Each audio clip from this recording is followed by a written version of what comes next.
Assalamualaikum warahmatullahi wabarakatuh. Perkenalkan, nama saya Abdul dari kelompok 1. Dan nama saya Afifah Destia Sofyan. Jadi kita di sini ingin mempresentasikan mengenai analisis ruang lingkup ekonomi makro.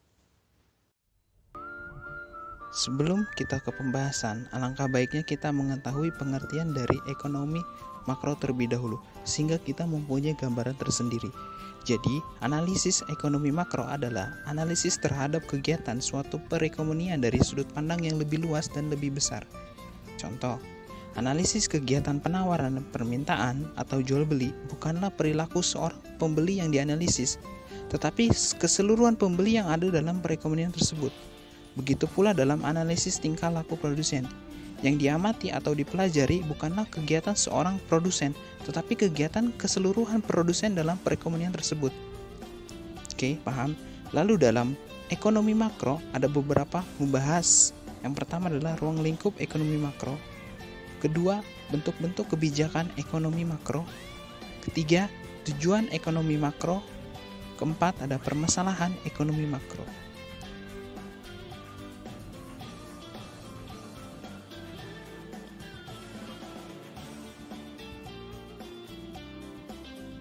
Ruang lingkup ekonomi makro.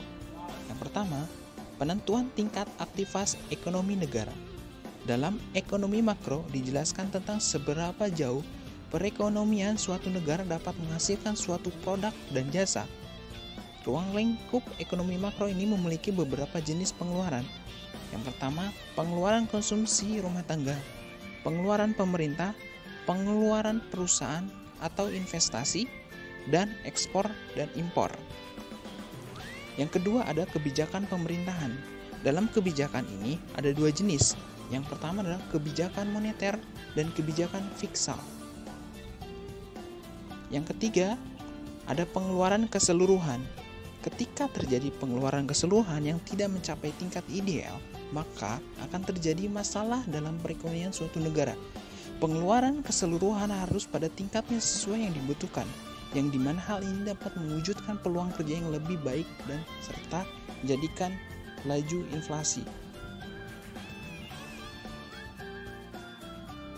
Bentuk-bentuk kebijakan ekonomi makro.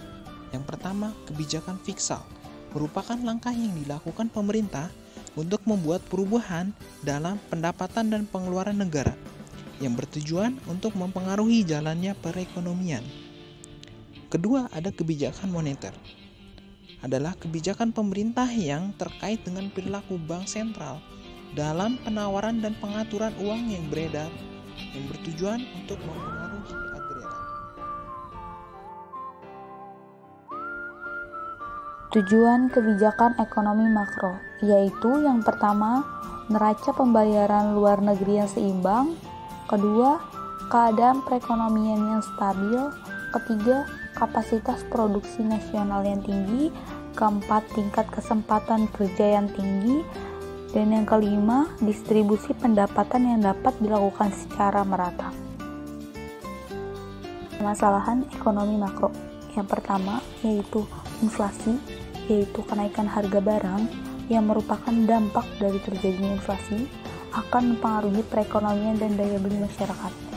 Dan yang kedua, tingginya utang luar negeri, yaitu turunnya nilai tukar rupiah terhadap mata uang asing, terutama dolar AS, menyebabkan sebagian besar utang luar negeri tidak dilindungi dengan fasilitas lindung nilai. Dan yang ketiga, lambatnya pertumbuhan ekonomi, yaitu jumlah lulusan sekolah atau sarjana yang meningkat setiap tahunnya tidak diimbangi dengan lapangan pekerjaan yang ada.